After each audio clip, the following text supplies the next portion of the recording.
I never give advice that's outside of the parents that are here, individual advice, but I'm getting so many phone calls. So many phone calls. We have a kid who doesn't go to school and all he does is play video games all day.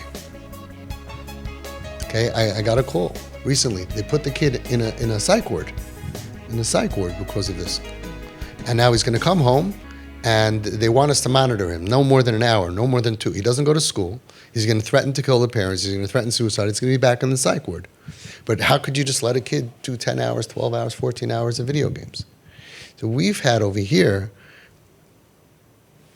so much success at just stop being the kid's enemy. How is a kid supposed to express himself? We're not talking about a normal 6-year-old, 8-year-old, 10-year-old who you give him a half an hour of TV or a half an hour video game and then you got to do your homework and go to bed. Or an hour or 2 hours. We're talking about someone who says, I'm going to kill myself. Let them play video games. And I can't understand why they don't tell you. The alternative, if you stop him from doing that, will be hurting himself, threatening someone else. It's not going to be, okay, fine, I did 4 hours, I'm good now. And now what can I do around the house? Anything I need, right? It's going to be drugs. It's going to be bad. How come when people see a problem, they don't tell you what happens they only know how to take away the problem. So we have parents that are disconnecting the Wi-Fi on Shabbos because the kid's using Wi-Fi on Shabbos to watch movies. If Rahman al-Itzlan, your kid is holding by that, do you think they're going to love Shabbos when they don't have Wi-Fi on Shabbos? They go crazy. And how come, where is the common sense? Where is the common sense? And people get advice and pay money for this advice. Disconnect the Wi-Fi from Shabbos. And then the kid's going to say, oh, darn, I don't have a connection. I might as well go to shul. I love Shabbos now. I'm not watching. Like, where is the brains? Where is the experience? Why don't they tell you, don't disconnect the Wi-Fi on Shabbos? Something's wrong. The kid is either having a breakdown or it's not taiva. It's not taiva that your kid can't stop watching movies on Shabbos and that's why they break Shabbos. It's like, where is the common sense? We're smart people. We're smart people. Where's the Das Torah saying that? The real Das Torah never, ever, ever says that. Really high Das Torah never says that. And a kid who's 10, 12, 14 hours can't stop playing video games has a major meltdown, has a major breakdown. You pull that away, whoever's guiding you to do that, if their answer is, oh, he's threatening you, I guess you have to call 911, that's the advice. Your advice caused us to just call 911. You're telling us to do something that's going to cause us to put our kid in the psych ward, cause our kid to become suicidal, cause our kid to become violent. The advice is it's the wrong advice. Causes our kids to go meshuggah. I said, this kid is a young kid, right? Is he hurting anybody? No. He's saying, I can't go to school. He could have gotten raped in school. He could have gotten bullied in school. Something happened. Something happened to him, right? And he can't say what it is. Probably threatened very, very many times. Kids are never traumatized and threatened. I'll kill your mother. I'll kill your sister. It happens. This is what it looks like. And he's not hurting anybody. And he's saying, let me be. And you're going to pull the plug on that? And you think you're going to help the kid? And they get that advice, they pull the plug, and a week later, or a few days later, the kid's in the psych ward. He's acting crazy, or he's violent, or he's running away from home. I'm getting calls of 13-year-olds running away from home. We don't know where she is. We don't know where he is. What should we do? What should we do? Call it. And they make it worse over and over and over again. So I'm begging you, whoever is giving you advice needs to know the result of the advice.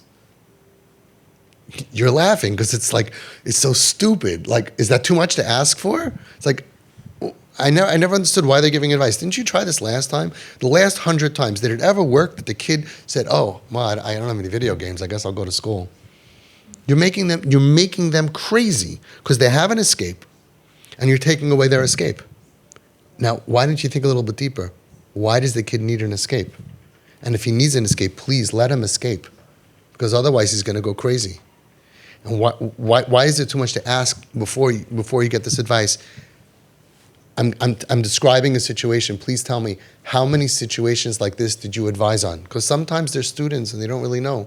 And they learned in school. And how many times? 100. What's your success rate that my kid's going to get better by this advice?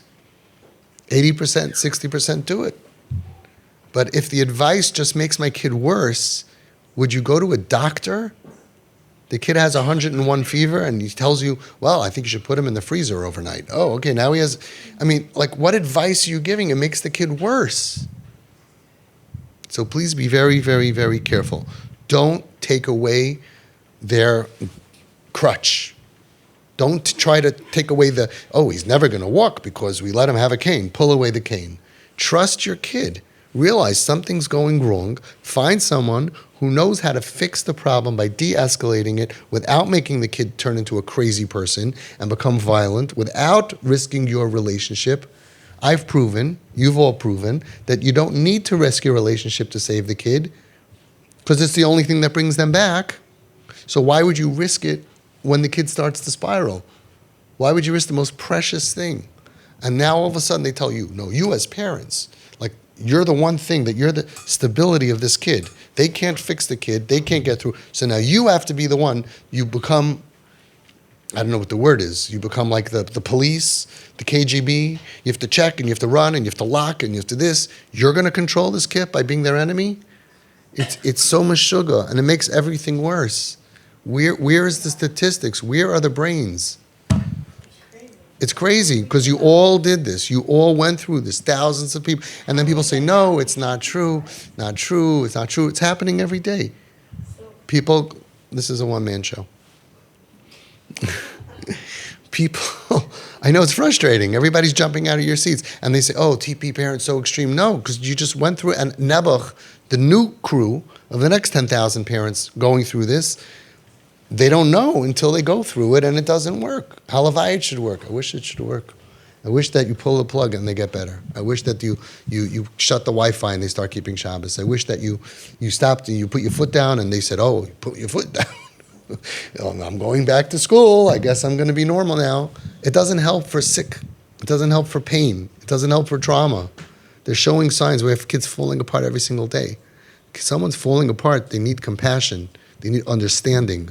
You never, ever risk your relationship, ever. And I don't know why, but I hate to say it because I'm a guy. Men are just not, mostly it's the men, we don't get it. Most women have to fight their husband. This woman texted me, I can't share too much detail. She texted me, she wants to come here, whatever. She said, she went through all of this and she fought her husband, she fought the therapist, and everybody was against her. And her kid got worse and worse and worse. She said, now I hate the rabbis, I hate the therapists, and I hate my husband. We're getting divorced. I can't stand it. He forced me, wouldn't let me. No, you're being too easy on him. You have to put your foot down. It's your fault. It's a mommy's fault that the kid wants to die? It's a mommy's fault that the kid is dysfunctional? You're too easy on him? And they say it with such conviction. They're so shallow. They're so shallow. And I like guys. I'm saying I'm a guy. But husbands usually, it's like 95% of it's the husband's fault. And then finally we get a couple of deep guys and it's the women are cuckoo. You confessed already. So you can, yeah. So many guys say, I was that guy. I was that father. Like, no, don't threaten your wife. Don't threaten your husband. Don't threaten your kid. And don't go to people who are giving advice from 20 years ago. We've buried thousands of Jewish kids from that advice. Buried. Who will never come back for no reason. No upside. You go to advice, you say, what's going to happen if I listen to you? And you see, if a kid gets worse, you say, what happens if the kid gets worse? So many times they say, I can't help you. I got to call 911. Well, you can't. What do you mean you can't help me? I had a kid with 101 fever. He was fine. He was just playing video games. Now I have a kid smoking weed.